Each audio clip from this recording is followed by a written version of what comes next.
session. And now we're going to transition over to our final talk for this session today. Introduce Sam here at Pfizer, does some really amazing work in the open source pharma space. You can find some of the work he does on his GitHub. He has contributed to Corto and other great packages, and we're really excited to talk about LLMs with him today. So Sam, feel free to take it over. Alrighty, thanks, Phil. Can you see my screen, just to confirm? Yeah, it looks great. I can see the Okay. slides. Yep. Thank you. So at Pfizer, we're committed to innovation in statistical programming.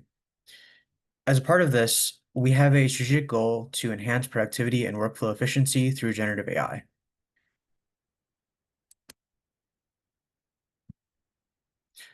So why generative AI? Generative AI represents a transformative opportunity for our organization, driven by a strategic vision from our leadership. We're eager to explore the potential of AI across various business processes. And specifically within our stats department, we aim to uncover the tangible benefits it can offer to our stat programmers. In our current setup, our users face several challenges, including manual coding, debugging, documentation of code, and historically limited access to advanced AI tools. By integrating generative AI capabilities, we intend to empower our stat programmers working in R, enhancing their efficiency and creativity. Furthermore, we aspire to equip our programmers with the ability to design and develop their own tools, underpinned by large language models, to address their unique business requirements effectively. In this presentation, I'll introduce two of our AI solutions we're rolling out to change the way our stat programmers work. The first is GitHub Copilot in the RStudio IDE. The second is the voxr R package. What is GitHub Copilot and what's the unique value proposition for us? GitHub Copilot is an AI-powered coding assistant originally developed by GitHub and OpenAI. It's designed to enhance the coding experience by providing intelligent code suggestions and automating routine tasks. The value from GitHub is that it helps developers write code faster and with fewer errors, if used carefully. GitHub Copilot is broadly available across all major IDEs, including VS Code, RStudio, and even Marimo. Setting it up is pretty straightforward, typically requiring users to open their settings and authenticate their IDE with their GitHub Copilot account. The two main modalities that GitHub Copilot offers is Ghost Text Autocomplete and Chat. Just to provide some context, at Pfizer, we use Posit Workbench with validated Docker containers for reproducible R programming. We've worked with our IT department to test and enable GitHub Copilot across the organization within RStudio IDE for Posit Workbench. Let's see how autocomplete works. GitHub Copilot Autocomplete provides real-time code suggestions as ghost text, generated based on the context derived from the code and comments in the currently open R script. It's very easy to switch GitHub Copilot on and off via the RStudio command palette. While suggestions are automatic by default, users do have the ability to manually trigger them using a convenient keyboard shortcut, offering flexibility in how they interact with Copilot. The nice thing is, GitHub Copilot can also index project files by just changing a simple setting, enabling it to draw context from other files within an R project. How does this benefit our stat programmers? Our programmers love using this feature in the IDE. Many consider it to be an elevated version of the standard RStudio IDE autocomplete. However, the automatic suggestions do take some getting used to, and some folks favor the manual triggering shortcut instead. Programmers sometimes must be intentional that they surface enough context in the IDE session for the ghost text autocomplete to work well. However, when they do, it does reduce their cognitive load, allowing them to focus more so on the complex problem-solving side of things. Now let's look at the chat modality. GitHub Copilot Chat offers interactive dialogue to assist with coding queries and challenges. Initially, we experimented with the Chatter R package for chat integration in the RStudio IDE, but it didn't fully meet our needs, with some of us getting automatic emails from GitHub indicating unusual activity. So instead, we opted for the official GitHub Copilot Chat website. The interface resembles that of ChatGPT and other leading LLM providers, offering a familiar and intuitive user experience. Occasionally, the chat performs web searches via Bing, delivering enhanced results with references included for better understanding. One of the main advantages is the quicker availability of newer models, such as GPT-5, which is now accessible in the chat. Additionally, The platform includes Claude and Gemini models alongside OpenAI series of models, broadening the options that users have access to. Users can leverage personal instructions and system prompts to tailor the chat experience to their specific needs, enhancing that interaction's effectiveness. Although there isn't a native GitHub Copilot chat interface within RStudio, our stat programmers have embraced the GitHub Copilot chat website. Some use it as a learning tool to fill gaps in their R programming knowledge. Others use it for debugging, serving as an alternative to traditional searches on Google or Stack Overflow. We're excited about the potential applications as GitHub continues to enhance the platform with new features like GitHub Agents and Spaces. Our GitHub Copilot rollout wouldn't be possible without a custom training portal we created for internal use. The website you see here is crafted using Quarto, offering us a unique opportunity to integrate external expertise and learn from AI leaders.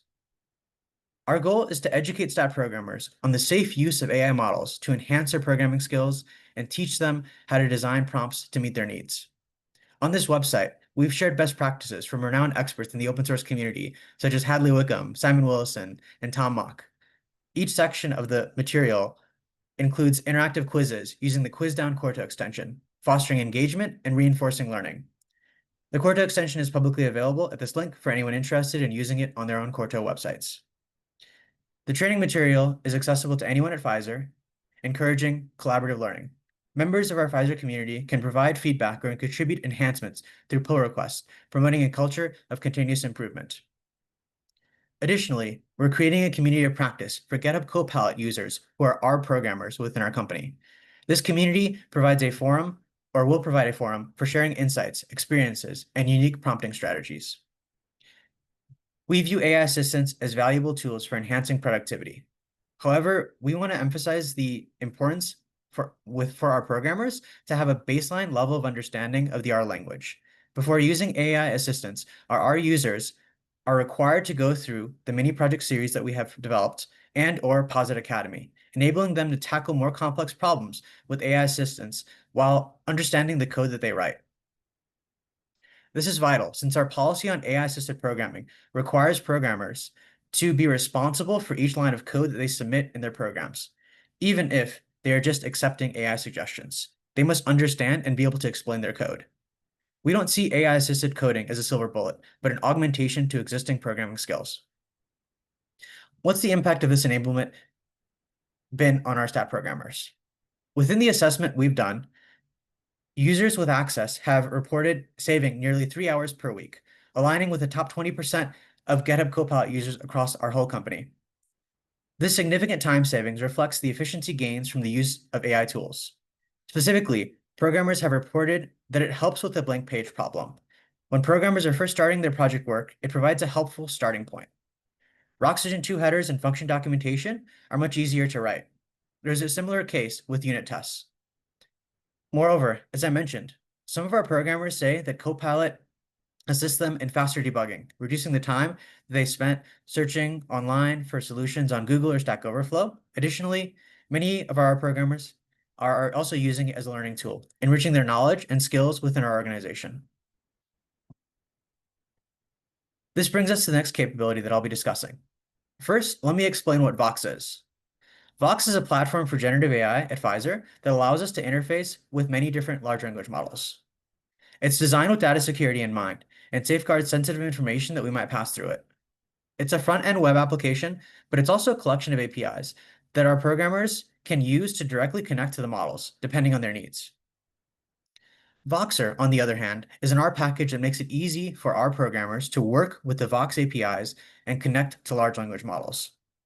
This is useful for generating text or code and performing many different natural language processing tasks. It's inspired by design choices and packages in the tidyverse, and it's built using Hitter 2. It's very similar to Elmer in that all users have to do is set their environment variables in a .renviron file, and then load the R package. It's that simple. Then they can get started. Some of our functions include a prompt function, which lets you pass a prompt through to a model and get a list response back. A model function, which lets you list the available models for an API. a health check function, which lets you perform a health check on an API service. An embedding function, which lets you generate an embedding matrix for a string of text. And then a get result function, which lets you wrangle a model result into a desired format. A translate function to translate text from one language to another. And lastly, a chat function, which I'll be discussing very soon. When using the prompting functions, developers have the ability to change different API arguments, such as a temperature, which controls the randomness or creativity of the output, max tokens, which specifies the maximum number of tokens generated in a response, and many others. One more thing to note is that package development is out in the open within our organization, allowing users with GitHub organization internal access to submit issues, see upcoming enhancements, and submit their own PRs. The nice thing is that we've designed voxr to integrate with the Elmer universe of our packages. This is done through the custom chat function, which I just mentioned in the last slide. It's compatible with Elmer. Some of the helpful Elmer extensions include Gander, which helps you quickly chat about your code with special R context automatically added. Chores, which provides a bunch of LLM prompt pals for repetitive tasks. By the way, which helps you describe your R environment to LLMs. Vitals, which helps you perform large language model evaluation in R. And Query Chat, which lets you query a dataset using natural language in a Shiny dashboard. I'm especially excited to use the Vitals package to evaluate some of our Voxer-based LLM products that we're developing. The setup for this is very simple, with users just calling the option functions and then passing in the relevant information into the extension package slot. You can see an example here for Gander. I'm looking forward to seeing what our programmers do with these extension packages. One thing I left out in the previous slide is that we also have an integration for Shiny Chat via our custom Elmer chat function. So Shiny Chat is an R package, if you don't know, from Posit that provides a chat UI component. It easily integrates with our voxr chat function, and it only takes a few lines of code to set up an application like this. This is just a simple application where the system prompt says, always answer in riddles. And it's taken straight from the Shiny Chat documentation. I encourage folks listening to check this package out if you haven't done so already. It's very easy to pre-populate the chat UI with one or more welcome messages, or even ensure that the HTML or Markdown code that you might generate is rendered correctly in the chat UI. This new capability has allowed us to build new chat-based Shiny apps within our organization. Here's an example of a Shiny chat-based application that we recently made. It's inspired by a blog post from Huma Hussain, an LLM researcher. The aim is to empower domain experts to write their own prompts and interact with the model without needing to write code. Users can select from the different providers and models available in the Elmer, or in our case, the voxr R package.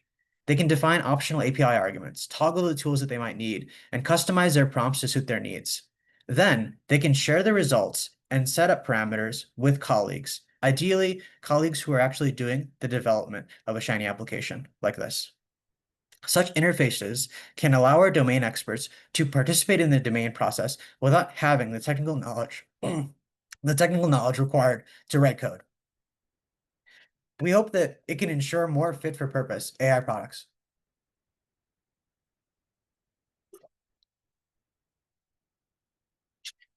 If you'd like to play around and actually use a version of this that we've open sourced, you can visit this link below.